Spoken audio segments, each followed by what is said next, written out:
Let's remember here, the people we are fighting today, we funded 20 years ago. It's the Congress, led by Democrats, who said, you know what, sounds like a pretty good idea. Let's deal with the ISI and the Pakistani military, and let's go recruit these mujahideen, and let's get some to come from Saudi Arabia and other places. Let's be careful what we sow, because we will harvest. So we then left Pakistan.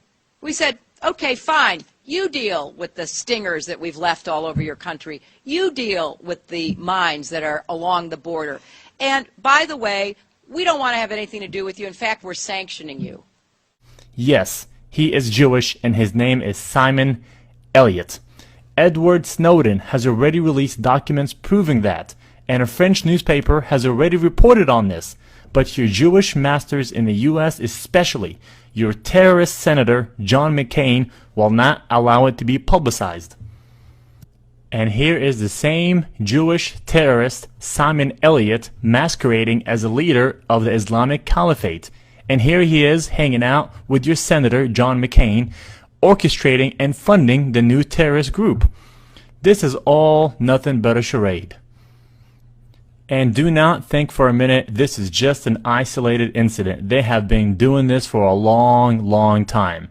It is time to round up and arrest the majority of U.S. congressmen, senators, politicians, bankers, Wall Street executives, and corporate leaders, because they are all guilty of treason.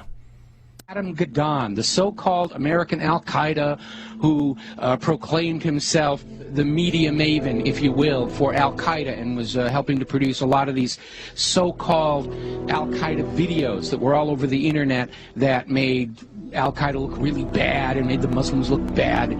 Should you fail to comply in full, we will deem it sufficient justification to continue to fight and kill Americans. Come to find out, Adam Gadon's real name was Adam Perlman. And not only was he, in fact, Jewish, he was the grandson of a member of the board of the Anti-Defamation League.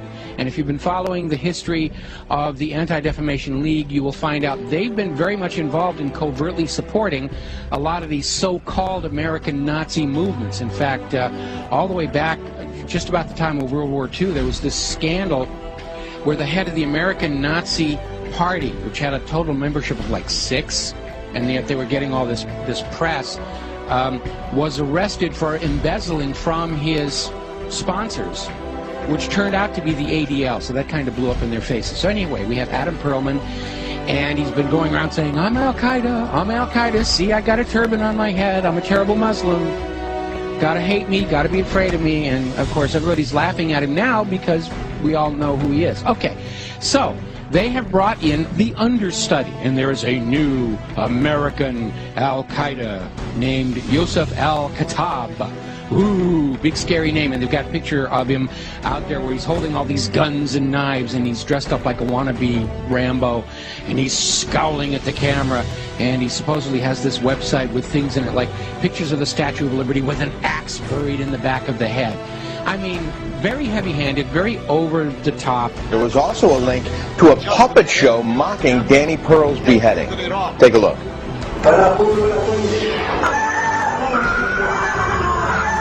Oh, that's awful. You know, just looking more like a movie prop than anything else here. So, as it turns out, this is another fake. His real name is Joseph Cohen. He's a 39-year-old New York City taxi driver, as you mentioned. He called himself Yosef Al-Khattab, but he was born Joseph Cohen here in America. He is a Jew. And he is another manufactured front to try and convince Americans that Al-Qaeda is actually here in the United States. And this is why we've got to be doing this, doing surveillance on the American people and reading their email and listening to their phone calls and all this stuff, because you never know when we're going to get into a situation with the American Al-Qaeda. And it's all a front. It's a fake. He's up there. He's there to try and create an enemy that doesn't really exist in order to justify the totalitarian treatment of the American people and to encourage us to go and attack them before they kill us. They're already here on the home front. We've got to go bomb those gosh darn Muslims because they're infiltrating America. And you tell the story about how you tried to find out what the what they call the Mossad when they deal with publicly? I thought it was a reasonable question, but the trouble is you can't pick up the phone book. There's no Langley in Israel that you can look up, CIA, or in our case, the Mossad. We thought we should ask, what shall we call it in English? You can translate the Hebrew words, as I said, Mossad is institute, but when they write a letter to their friends in the CIA or the British intelligence, what do they call themselves? It took a while. It was a matter of asking the Prime Minister's spokesman. The best you could do, because officially the Mossad is under the Prime Minister's office.